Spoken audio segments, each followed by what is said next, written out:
Hello everyone, welcome to Access Institute. Let's start the chapter matrices. Matrix का scalar से multiplication के बाद now we are going to proceed towards matrix multiplication. That is कि we are going to multiply two different matrices.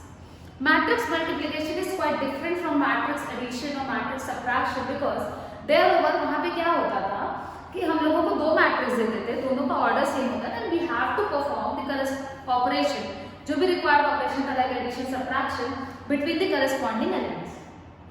यहाँ ऐसा नहीं होता है कि दो मैट्रिक्स दिया मल्टीप्लाई करना तो आप करस्पॉन्डिंग एलिमेंट्स को मल्टीप्लाई कर दें, यहाँ पे ऐसा नहीं होता। यहाँ पे कुछ रूल्स होंगे, जरूरी नहीं है कि हर मैट्रिक्स को मल्टीप्लाई किया जा सके। जैसे कि एडिशन में क्या था कि अगर हमारे पास दो मैट्रिक्स थी and both matrices were of different order, हम लोग ऐड नहीं कर सकते थे, हम लोग सबट्रैक्ट नहीं कर सकते थे। बट मैट्रिक्स मल्टीप्लिकेशन में it is possible to multiply two matrices of different order, ठीक है। लेकिन रूल क्या होता है, व्हाट इज द प्रोसीजर?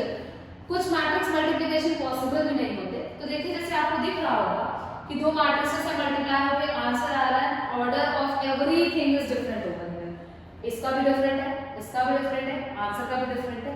तो ऐसा कैसे हो रहा है? तो यहाँ पे मैट्रिक्स मल्टीप्लिकेशन के लिए कुछ क्राइटेरियाज होती है।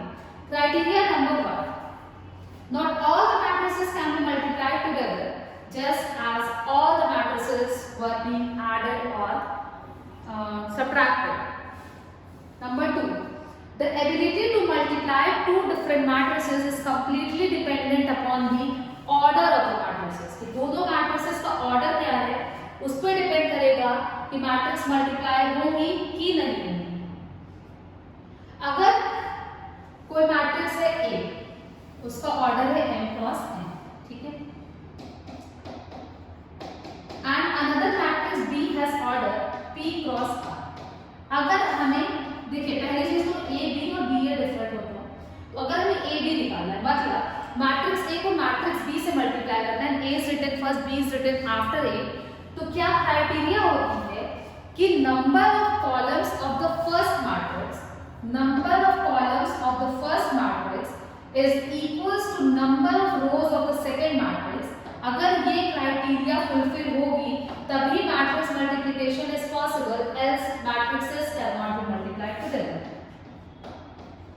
मतलब if number of columns of first matrix is equal to number of columns, so number of rows of second matrix, तभी हमारा matrices can be multiplied, else matrices cannot be multiplied together। तो सबसे पहले matrix multiplication का question जब मिलता है तो हम लोग चेक करते हैं कि whether the matrices are compatible to be multiplied or not। जैसे एग्जांपल, एक मैट्रिक्स है जिसका ऑर्डर है 3 क्रॉस 4 और दूसरी मैट्रिक्स है जिसका ऑर्डर है 4 क्रॉस 7, तो क्या A into B निकाला जा सकता है? तो जी हाँ निकाला जा सकता है क्योंकि A में 4 कॉलम है और B में 4 रोज है 5। लेकिन क्या B into A निकाला जा सकता है? जी नहीं, क्योंकि B में 7 कॉलम्स हैं और A में 3 रोज हैं, 7 इज नॉट इक्वल टू 3। तो यहाँ पे हम लोग ये कंपैटिबल नहीं है, BA हम लोग नहीं निकाल सकते हैं। तो सबसे पहले कंपैटिबिलिटी चेक की जाती है। कंपैटिबिलिटी चेक करने के बाद बताना होता है कि जो आंसर आएगा what will B it's order. तो हमारे पास ये था और इसको B से मल्टीप्लाई करके P cross R। Multiplication compatible होने के लिए n must be equal to P। Equal वाली चीज हटा दीजिए, तो जो AB को मल्टीप्लाई करके आंसर आएगा उसका ऑर्डर होगा m क्रॉस R। इसकी रोज उसका कॉलम, इक्वल वाली चीज हमने एलिमिनेट कर दिया। अब बात आती है कि भाई मल्टीप्लाई करेंगे कैसे? तो प्रोडक्ट इज अनडिफाइंड। अगर ये क्राइटेरिया फुलफिल नहीं होती, that is matrix multiplication is not compatible, तो वहां पे हम लोग क्या करेंगे? वी विल से कि प्रोडक्ट इज अनडिफाइंड और matrices are not compatible to be multiplied together. अब आता है कैसे मल्टीप्लाई करेंगे, उसके पहले रिक्वायरमेंट। तो रिक्वायरमेंट हम लोगों ने देख लिया है कि हमारे पास दो मैट्रिक्स है, दोनों का ऑर्डर भी दिया हुआ है। If the number of columns in the first matrix is equal to number of rows in the second matrix, तभी उस केस में हमारा मैट्रिक्स मल्टीप्लिकेशन पॉसिबल है, else we cannot multiply both the matrices। कभी-कभी होता है कि हम लोग A into B निकाल लेते हैं पर B into A नहीं निकाल पा रहे हैं, एज इन प्रीवियस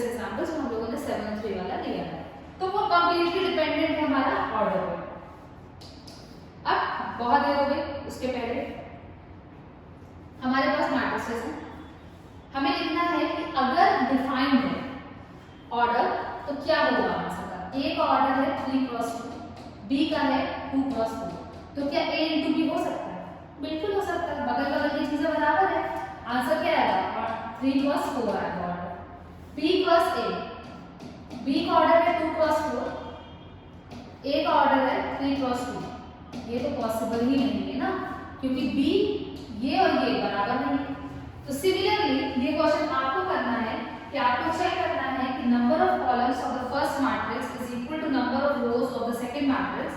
अगर वो है तो product is defined, and if product is defined what will be the order of the resultant matrix, and if product is not defined just write कि matrices can not be multiplied together. अब बात आती है कि multiply करेंगे कैसे। Multiply करने के लिए व्हाट इज द रूल कि हमारे पास दो मैट्रिक्स है, वी हैव टू कंबाइन। जैसे कि हम लोगों ने देखा कि हमारे पास दो मैट्रिक्स थी n क्रॉस n और एक दूसरी मैट्रिक्स थी n क्रॉस p, इक्वल हम लोगों ने पहले से ले लिया। तो जो सी आंसर आएगा सी वो आएगा n क्रॉस p का आएगा। तो हमें क्या करना है, हमें row of first matrix and column of second matrix को कंबाइन करना है। We need to combine the row of first matrix with columns of second matrix. अब बात आती है कि करेंगे कैसे, ठीक है। करने के लिए बात आती है कि हम लोगों ने क्या किया कि पहली वाली मैट्रिक्स का रो ले लिया, एक रो उठाया रो नंबर 1, और दूसरी मैट्रिक्स का उठाया कॉलम नंबर 1 और उसके करस्पॉन्डिंग एलिमेंट्स मल्टीप्लाई कर दिए। करस्पॉन्डिंग मल्टीप्लाई कर करके ऐड कर दिया, लिस्ट कर दिया। फॉर एग्जाम्पल बहुत छोटा सा चीज है, एग्जाम्पल लेके देखेंगे, बहुत इजीली क्लियर होगा। ये है 1 2 3 4 into 5 6 0 7, ठीक है। इस ये पहली मैट्रिक्स है तो हमें इसके रोज लेनी है, और ये दूसरी मैट्रिक्स है तो हमें इसके कॉलम्स लेने हैं, ठीक है। पहली मैट्रिक्स का पहला रो उठाते हैं, पहला रो इज 1 2 और दूसरी मैट्रिक्स का पहला कॉलम इज 5 0 है। क्या करें, इसका करस्पॉन्डिंग एलिमेंट्स मल्टीप्लाई करें। 1 को 5 से करें, 5 1 जा 5 प्लस सारे एलिमेंट्स जुड़ेंगे 2 into 0 दैट कम्स टू 5। तो पहला आंसर जो आया वो आया 5, क्योंकि ये क्या है, ये है हमारा C11। C11 C एक नया मैट्रिक्स है जिसका एलिमेंट है 1 रो 1 कॉलम। तो ये किसका कॉम्बिनेशन होगा, first row of A and first column of B। हमने दोनों कंबाइन कर दिया। यहाँ पे जो एलिमेंट आएगा इस पोजीशन पे it will be first row second column, right. तो हम लोगों को रो तो किसकी लेनी है, first row of A and second column of B। ये दोनों को मल्टीप्लाई करना है। फर्स्ट रो हमने लिया तो 1 2, फर्स्ट रो तो 1 2 है ही, और कॉलम है हमारा 6 7।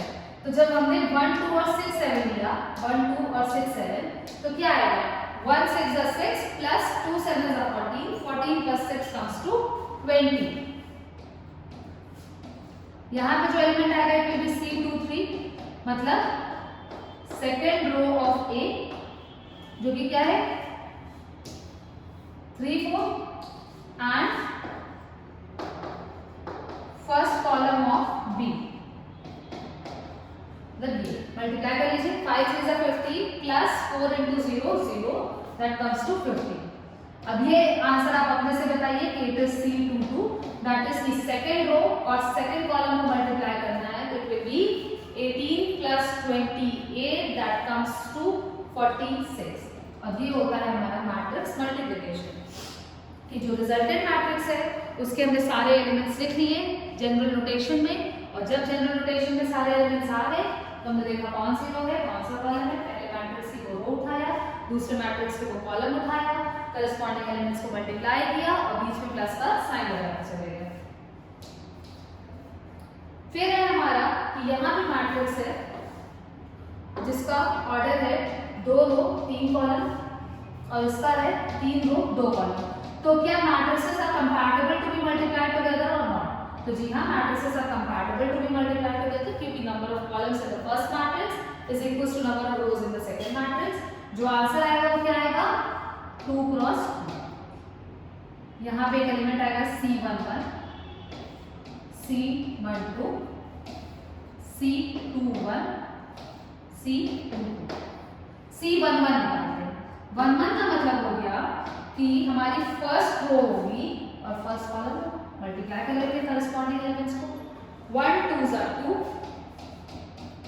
प्लस -2 into 3 प्लस 1 into 1 कितना आएगा 2 minus 6 plus 1 that comes to -4 plus 1 -3। यहाँ पे मैं एलिमेंट लिखेंगे -3। फर्स्ट रो सेकंड कॉलम की बात है। अब फर्स्ट रो 1 ही रहेगी बट कॉलम आपका सेकंड हो जाएगा। मल्टीप्लाई करते हैं 1 1 जा 1 -4 -3 -3 plus 1 -2। फिर second row first column second row लेंगे फर्स्ट कॉलम लेंगे मल्टीप्लाई कीजिए करस्पॉन्डिंग एलिमेंट्स को ऐड भी करिए 4 + 3 7 7 + 3 10। उसके बाद सेकंड रो सेकंड कॉलम पे जाते हैं मल्टीप्लाई करके अगर हम लोग ऐड करें तो 2 + 2 + 3 हो गया आपका 7। तो this is all about matrix multiplication. बस यहाँ पे रिक्वायरमेंट यही है कि हम लोगों को पहले चेक करना है कि वेदर द मैट्रिसेस मल्टीप्लिकेशन या multiplication of matrices are compatible और नॉट। अगर कंपैटिबल है तो पहले हम लोग फाइंड करेंगे कि what will be the order of the resultant matrix और जैसे ही हमको ऑर्डर पता चल जाएगा तो मल्टीप्लाई करके आंसर निकालेंगे। एक क्वेश्चन आपके लिए कि you have to find the product of matrix A and B। ये आपको खुद से करना है। फिर है हमारा मैट्रिक्स का मल्टीप्लिकेशन किसी आइडेंटिटी मैट्रिक्स से। जब हमें किसी मैट्रिक्स को आइडेंटिटी मैट्रिक्स से मल्टीप्लाई करना है जैसे स्टार्टिंग में ही बताया गया था कि मैट्रिक्स के लिए आइडेंटिटी मैट्रिक्स मल्टीप्लिकेशन यूज होगी। तो यहाँ पे क्या होता है आइडेंटिटी मैट्रिक्स कहते हैं any scalar matrix whose diagonal elements were equal to 1। ठीक है तो स्क्वायर तो वही होगी। जैसे किसी मैट्रिक्स में अगर हम लोग नल मैट्रिक्स ऐड करते थे तो we used to get the matrix same. उसी तरह से किसी भी मैट्रिक्स में आइडेंटिटी मैट्रिक्स मल्टीप्लाई करेंगे तो we will get same answer. That is the identity matrix is the multiplicative identity in case of matrix। देख लेते हैं एग्जांपल। एक A matrix my most favorite one 1 2 3 4 2 cross 2 है तो आइडेंटिटी मैट्रिक्स का order क्या होगा भैया यहाँ पे तो 2 होना ही चाहिए तभी कंपैटिबल होगा और स्क्वायर है तो ये भी 2 होगा। मल्टीप्लाई करते हैं A into I करिए या I into A करिए डजंट मैटर आंसर पे फर्क नहीं पड़ेगा। 1 2 3 4 1 0 0 1 मल्टीप्लाई करेंगे 1 1 जा 1 प्लस 0 1 1 1 जा 1 1 0 से 0 प्लस 2 1 जा 2 3 4 सेम आंसर आया A। तो यही होता है मैट्रिक्स का मल्टीप्लिकेशन आइडेंटिटी मैट्रिक्स से। तो कहीं पे अगर लिखा है A into I no need to worry about that direct इसको क्या लिख देंगे हम लोग A इन सॉल्विंग इक्वेशंस। अभी ये चीजें हम लोग आगे पढ़ेंगे but before proceeding towards that all you need to do is कि आपको बहुत सारे क्वेश्चंस करने हैं ऑफ मैट्रिक्स मल्टीप्लिकेशन। उसके बाद अभी हम लोग प्रॉपर्टीज बेस्ड क्वेश्चंस देखेंगे बट टिल देन आपको बहुत सारे मैट्रिक्स मल्टीप्लिकेशन के क्वेश्चंस करने हैं कि आपको ये C11 C12 21 ये वाली चीजें करनी ही ना पड़े। डायरेक्ट आप लोग रो आपको ऐसे दिखे ये कॉलम दिखे मल्टीप्लाई किया मन में और डायरेक्ट आंसर लिखा। For that you need to do master clear होने के लिए आपको प्रैक्टिस करनी पड़ेगी। तो ये था हमारा मैट्रिक्स मल्टीप्लिकेशन। अगले वीडियो में हम लोग इसकी प्रॉपर्टीज और उससे रिलेटेड और सारे क्वेश्चंस देखेंगे। टिल देन आप लोग मल्टीप्लिकेशन के क्वेश्चंस करिए। Thank you for watching the video. Enjoy your day.